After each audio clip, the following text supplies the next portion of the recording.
ആളുകൾക്ക് പോലും ജോലി ലഭ്യമാകാത്ത ഒരു സാഹചര്യം അവരെ ഈ മേഖലയിലേക്ക് തിരിയുന്നത് ജീവിതം മുന്നോട്ട് കൊണ്ടുപോകുന്നതിലേക്ക് വേണ്ടിയാണ്. അപ്പോൾ ഗവൺമെന്റ് ഈ കാര്യങ്ങളിൽ പ്രത്യേകമായിട്ടുള്ള ശ്രദ്ധ ഈ മേഖലയിൽ പ്രവർത്തിക്കുന്ന ആളുകൾക്ക് നൽകണം എന്നുള്ളത് ഏറ്റവും പ്രധാനപ്പെട്ട.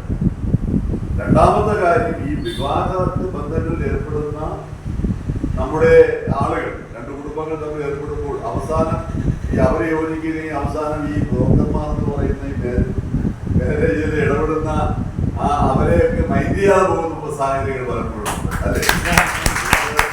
കൈയടിക്കുന്നു എന്ന് പറയുമ്പോൾ തന്നെ എനിക്ക് അതിന്റെ പ്രാധാന്യം മനസ്സിലാക്കി. കാര്യം നടന്നാൽ പിന്നെ എന്താണ് നമ്മൾ പുറത്താകുന്ന ഒരു സ്ഥിതിവിശേഷം. അപ്പോൾ അതിനൊക്കെ ഒരു നിയമപരമായിട്ടുള്ള ഒരു സാഹചര്യം കൂടെ ഉണ്ടാകണം ഈ ആധുനികമായ കാലഘട്ടത്തിൽ. ഇപ്പൊ മാരേജ് ബ്യൂറോസ് ഉണ്ട്, ഈ കാര്യങ്ങൾ നടക്കുന്ന ആളുകളുണ്ട്. അപ്പോൾ ഈ ബന്ധങ്ങൾ ഏർപ്പെടുത്തി കൊടുക്കുമ്പോൾ നിങ്ങൾക്ക് അതിലേക്ക് വേണ്ടി അതിനകത്തുള്ള സാമ്പത്തികമായ ഇടപാടുകൾ എന്നൊക്കെ പറയുമ്പോൾ അതിനകത്ത് വ്യക്തമായിട്ട് നമുക്ക് മറ്റു കാര്യങ്ങളൊക്കെ നിയമപരമായിട്ട് കാര്യങ്ങളൊന്നും ചെയ്യാൻ കഴിയുന്ന ഒരു സാഹചര്യം ഇല്ല എങ്കിലും ഗവൺമെന്റ് ഇത് തൊഴിലായി അംഗീകരിച്ചു. അപ്പോൾ നമുക്കറിയാം, തൊഴിലായി അംഗീകരിച്ചുകൊണ്ട് ഈ മേഖലയ്ക്കുള്ള ഏറ്റവും പിന്തുണ നൽകുന്നതിലേക്ക് വേണ്ടിയുള്ള നടപടികൾ ഈ രംഗത്തെടുക്കണം എന്നുള്ളതാണ് എനിക്ക് പറയാനുള്ളത്.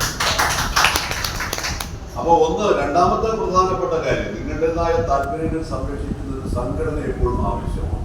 ഇപ്പൊ പറയുന്നുണ്ട്, ഇപ്പോ നിങ്ങൾ നേരത്തെ സൂചിപ്പിച്ച പോലെ കാര്യം കഴിഞ്ഞു കഴിഞ്ഞാൽ പിന്നെ മൈൻഡ് ചെയ്യില്ല എന്നുള്ള പറയുന്നത്. സംഘടനയൊക്കെ ആ കാര്യങ്ങളിൽ ഒരു സംഘടിതമായ ഒരു ശക്തി ഉണ്ട് എന്ന് പറഞ്ഞാൽ അത് ഏത് രംഗത്ത്, പ്രത്യേകിച്ച് കേരളത്തെ സംബന്ധിച്ചിടത്തോളം അതൊരു വലിയ കാര്യമാണ്. അതില്ല എങ്കിൽ പലപ്പോഴും ഒന്നും നടക്കാൻ പറ്റാത്ത ഒരു സാഹചര്യം. അപ്പൊ അതിനകത്ത് കക്ഷി രാഷ്ട്രീയത്തിന് അതീതമായി നിങ്ങളുടെ തൊഴിൽ മാന്യമായി മുന്നോട്ട് കൊണ്ടുപോകുന്നതിലേക്ക് വേണ്ടി ഒരു സംഘടിത ശക്തി അത് ആവശ്യമാണ്. അതാണ് ഈ marriage bureau association, agents association എന്നുള്ളത് ഞാൻ മനസ്സിലാക്കുകയാണ്. ആ പ്രവർത്തനങ്ങൾ ഏറ്റവും ശക്തമായി മുന്നോട്ട് കൊണ്ടുപോകാൻ നിങ്ങൾക്ക് കഴിയണം എന്നുള്ളത് ഇതുമായി ബന്ധപ്പെട്ടിരിക്കുന്നത്. പിന്നൊരു കാര്യം, നമ്മുടെ സമൂഹത്തിൽ തന്നെ ഏറ്റവും ഇന്ന് ചർച്ച ചെയ്യപ്പെട്ടുകൊണ്ടിരിക്കുന്ന ഒരു കാര്യം എന്താണ്, ഈ പന്തീരാങ്കാവ് പോലീസ് സ്റ്റേഷനിൽ ഒരു കേസ് കൊടുത്തു. എത്ര കുട്ടികളാണ് ഈ കല്യാണ ബന്ധത്തിൽ വരുമ്പോൾ അവരുടെ ജീവിതം തന്നെ ബലി കൊടുക്കേണ്ടത് എന്നുള്ളതിനെ കുറിച്ച് നമ്മൾ ആലോചിക്കണം. അപ്പോൾ അങ്ങനെ ആലോചിക്കുമ്പോൾ അപ്പോൾ തന്നെ നമ്മുടെ പോലീസിന്റെ സംവിധാനം ഒരു കുട്ടിയെ കൊല്ലാൻ ശ്രമിച്ചിട്ട് ഒരു പോലീസ് കേസെടുക്കുന്നില്ല എന്ന് പറഞ്ഞാൽ എന്തൊരു ദുര്യോഗമാണ് നമ്മുടെ സമൂഹത്തിൽ. പോലീസ് സ്റ്റേഷനിൽ ആശുപത്രിയിൽ പോയി സർട്ടിഫിക്കറ്റ് വാങ്ങിച്ചു വന്നാൽ കൊല്ലാൻ ശ്രമിച്ചൊരു ഓടി നടന്ന ആ കുട്ടിയുടെ ഭാഗ്യം, കുട്ടിയുടെ രക്ഷകർത്താക്കളുടെ ഭാഗ്യം, ആ കുട്ടി രക്ഷപ്പെട്ടത്.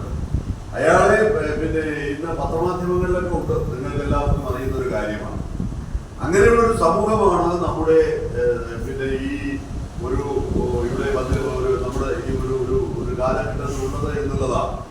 എല്ലാവരും വിദ്യാസമ്പന്നരായിട്ടുള്ള കുടുംബങ്ങളിലെ ആളുകൾ പോലും സ്ത്രീധനത്തിനും അതുപോലെ തന്നെ അതിലേക്ക് വേണ്ടിയുള്ള കുട്ടികളെ ആക്രമിക്കുന്നു, അവരെയൊക്കെ ഉപദ്രവിക്കുന്ന തരത്തിലേക്ക്, ആത്മഹത്യ ചെയ്യുന്ന തരത്തിലേക്ക് പോകുന്ന ഒരു സാഹചര്യം നമ്മുടെ സമൂഹത്തിൽ നിൽക്കുന്നത് വളരെയധികം അപകടകരമായ സ്ഥിതിവിശേഷമാണ്. ഏറ്റവും വലിയ ദുഃഖകരമായിട്ടൊരു സാഹചര്യം. എത്ര കുട്ടികളാണ് നമുക്കറിയാം മരണപ്പെട്ടത്. ആ കുടുംബത്തിലുള്ളത് മുഴുവൻ കൊടുത്താണ് അയക്കുന്നത്. ഇതൊന്നും പുറത്തു പറയാൻ പാടില്ല. സ്ത്രീധനം എന്ന് പറയുന്ന കുറ്റകരമാണ്. എന്നിട്ടും ആ കുട്ടി എന്ന് പറയുമ്പോൾ സ്വന്തം മരണമാണെന്ന് പറഞ്ഞ് കണ്ടുകൊണ്ട് അവർ കൊടുക്കേണ്ടത് കൊടുത്തു കഴിഞ്ഞ് വീട്ടിൽ പോകുമ്പോൾ അവരെയൊക്കെ ആക്രമിക്കുകയും ഉപദ്രവിക്കുകയും ചെയ്യുന്ന ഒരു സാഹചര്യം. ഞാൻ പറഞ്ഞത്, നിങ്ങൾക്ക് ഈ മേഖലയിൽ പ്രവർത്തിക്കുന്ന നിങ്ങൾക്ക് ഇതിനകത്തൊരു ബോധവൽക്കരണം നടത്തുവാനും അതുപോലെ തന്നെ അങ്ങനെയുള്ള ആളുകളെ നമുക്ക് ചൂട് നോക്കാനൊന്നും കഴിയില്ല.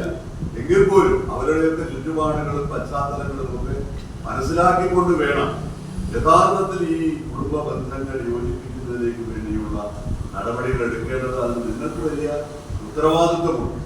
ആ കാര്യങ്ങൾ, ഒരുപാട് കാര്യങ്ങൾ ചെയ്യുവാൻ ഓരോ ആളുകളുമായി ബന്ധപ്പെടുമ്പോൾ ഈ കാര്യങ്ങളിലൊക്കെ ഒരു വ്യവസ്ഥ ഉണ്ടാകും. വ്യവസ്ഥ ഉണ്ടാക്കിക്കൊണ്ടുള്ള പ്രവർത്തനങ്ങൾ ഏറ്റെടുക്കുവാനുള്ള ഒരു കാലഘട്ടത്തിലാണ് നമ്മൾ നിൽക്കുന്നത് എന്നുള്ളത് കൂടെ നിങ്ങളെ ഞാൻ ചൂണ്ടിക്കാണിക്കുവാൻ ആഗ്രഹിക്കുന്ന ആ കാര്യങ്ങളിൽ തന്നെ ഇടപെടലുകൾ ഉണ്ടാകും. എന്തായിരുന്നാലും ഇവിടെ നമ്മുടെ ഈ കാര്യങ്ങളിൽ നമുക്ക് പിന്നെ ക്ഷേമനിധി എന്തുകൊണ്ടാണ് ക്ഷേമനിധി 2012